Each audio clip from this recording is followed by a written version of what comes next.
Southeast Radio's Business Matters with Karl Fitzpatrick. Southeast Radio. Well, the telecom sector has been forced to reinvent its service offering over the past few years with the mass move to remote working. But one company, IP Telecom, was ready for the revolution, and its co-founder, Shena Brien, joins us now. Shena, perhaps you might start the interview by giving us a whistle-stop tour of your own career. So my background, I started off doing electronic engineering in Carlow, believe it or not. So I originated from that part of the country. I've been customer facing, I guess, for most of my career, and really working with a lot of the external telcos, back in the day when they would have been the only telco at the time, but mainly in data. And as data was evolving through X25, frame relay, and all that kind of stuff, was like fixed wire connectivity. I eventually landed working for a wireless internet company in Ireland. And one of my partners who's reselling the product was actually Brian. And Brian and I just hit it off immediately. Brian is very innovative, a developer, always cutting edge, coming out with new ideas. And we worked together for such a long time. And I was on the customer service side. I guess I was helping him with his solutions for his customer. And he had this idea to come up with voice solutions in Ireland. And this is obviously back in the early 2010s. And of course, I was a data background, and I was saying, really, is the country ready for this stuff yet? So after a while, we kind of a lot of conversations. We decided that we were going to start up the company, and it was obviously the best thing I ever did. And talk to us about the growth which you have achieved with the business and the sectors in which your clients are based. In the first 4 years, it was myself and Brian, and we were out there selling, supporting, and installing our own infrastructure.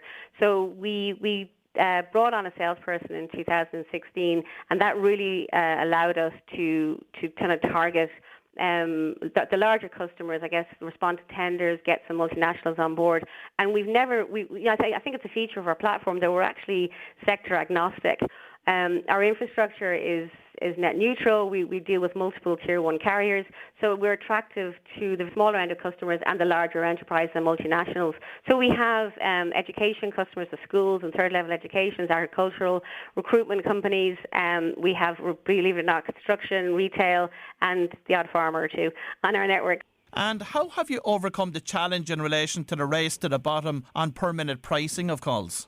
So per minute pricing has been around for quite a long time. Obviously, this is the way we used to all get our phone bills, was basically, you paid for it so long, and everybody used to get that sticker shock every month when they got their phone bill.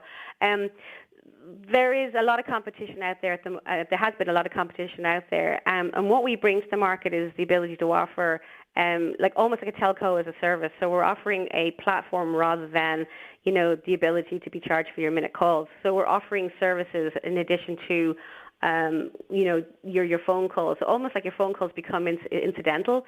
So the likes of, your CRM integrations and the ability to be able to interface your various other systems that you have in your offices. Our systems, it always becomes agnostic how you're connecting into us, because you can connect to all your other business systems in the back end.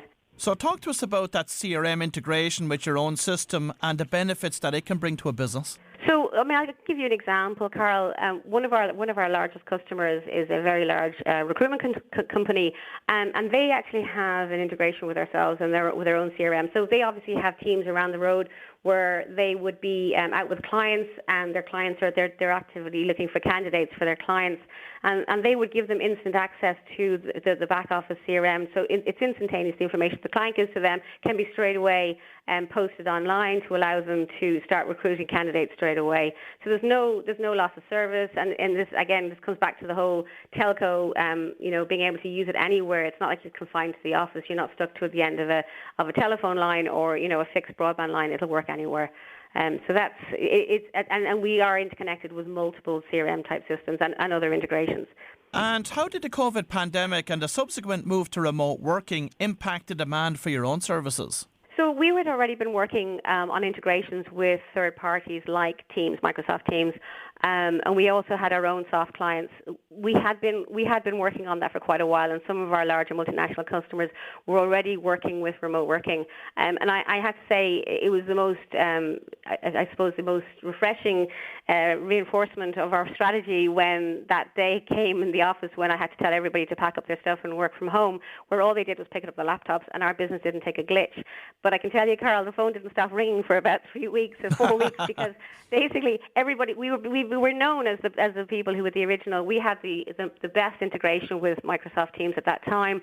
And and everybody wanted it. So we actually rocketed during those first couple of weeks, and it hasn't stopped. They've continued to talk to us because we are innovators. At the moment, we're just in the process of launching our own soft client, which is going to be called Workphone, and that's going to be our portal into the IP Telecom platform. And you know, the kids these days with their apps and their mobile phones, it's going to be very, very similar to that. Our platform is very user friendly. It's got lovely icons. It's something that people are familiar with. So literally, they're going to have this phone. No longer do they have the clunky phone at the desk that they have to carry around with them everywhere. Your soft phone, your mobile phone can become the input to the IP Telecom platform. How have your clients' expectations changed since the pandemic? They expect everything to be perfect. The minute they walk out of the office, it's going to be exactly the same. And I have to say that wasn't the way it was when we first started off with doing our integrations and offering our soft clients. I mean, people don't expect service when they're at home. And before the pandemic, they don't expect the call quality to be great because they understand that they're working from home. They're not working in the office. And of course, the infrastructure in the office is going to be so much better. Their expectations now, and luckily and happily, that IP Telecom can provide this for them. But when they're actually at home now, their service is exactly the same. And I'm sure people who are listening to this will be aware of, the early days of the pandemic when they were sitting on call queues and people weren't answering their phones, to where they are now, where people can log into our system and they can actually log into their call center, and it doesn't matter where they are. They could be on the south of Spain, which a lot of people, I guess, do during the summer, and they're actually answering the calls for their own customers' queries.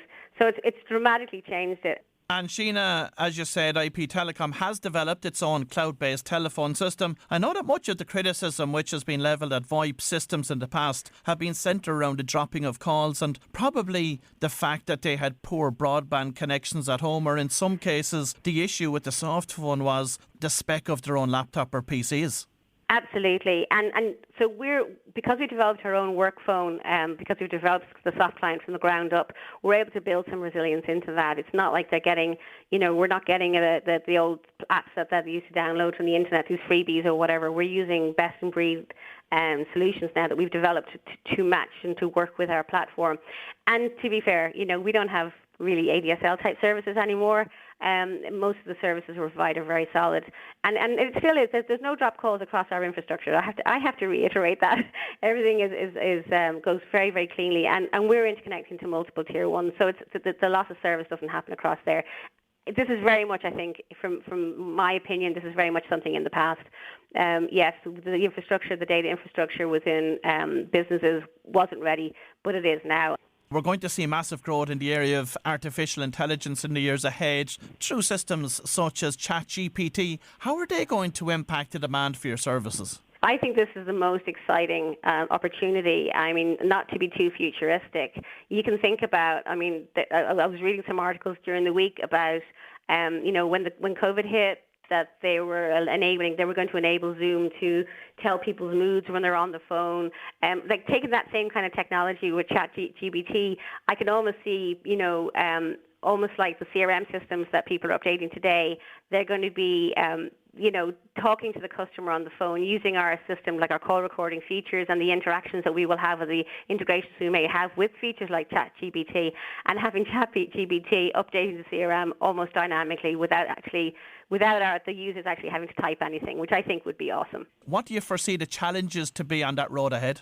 So really, in Ireland, the biggest challenges we have, and again, we've extended our reach outside of the country when we've had to, and I'm very excited to see that the technology sector is still developing as it always has done in Ireland. But historically, there's been problems with, the talent that we've had in Ireland, and being able to attract the talent into Indigenous industries like ourselves. You've got the multinationals here, so we do compete with them. But we find the stuff that we're doing, the programming and the development that we're doing is really exciting, and we're very, very close to these guys. So we're very, very excited at the opportunities that the changes that have happened very, very lately in the tech sector are going to be positive for businesses like ours. But generally, recruitment has been a bit of a challenge. But I think, and as I mentioned earlier on, I think the development of the digital infrastructure in Ireland is also going to help. And Shena, finally, what are your future growth plans for IP Telecom? So we're very excited about the prospect. There's lots of stuff I can't talk about here, Karl, of course, but taking the idea of IP Telecom's work phone being an entry to the portal that is the IP Telecom world and the interconnects that we can provide behind it, and also the joint model of, or the joint intention of bringing that out to wherever people are working. So that's sort of where we're going, is taking it away from the desktop and bringing it out on the road. Well, if you've just tuned in, that was Shena Brien from IP Telecom, and I'd like to thank Shena for her contribution to this morning's programme. Southeast Radio's Business Matters with Karl Fitzpatrick. Southeast.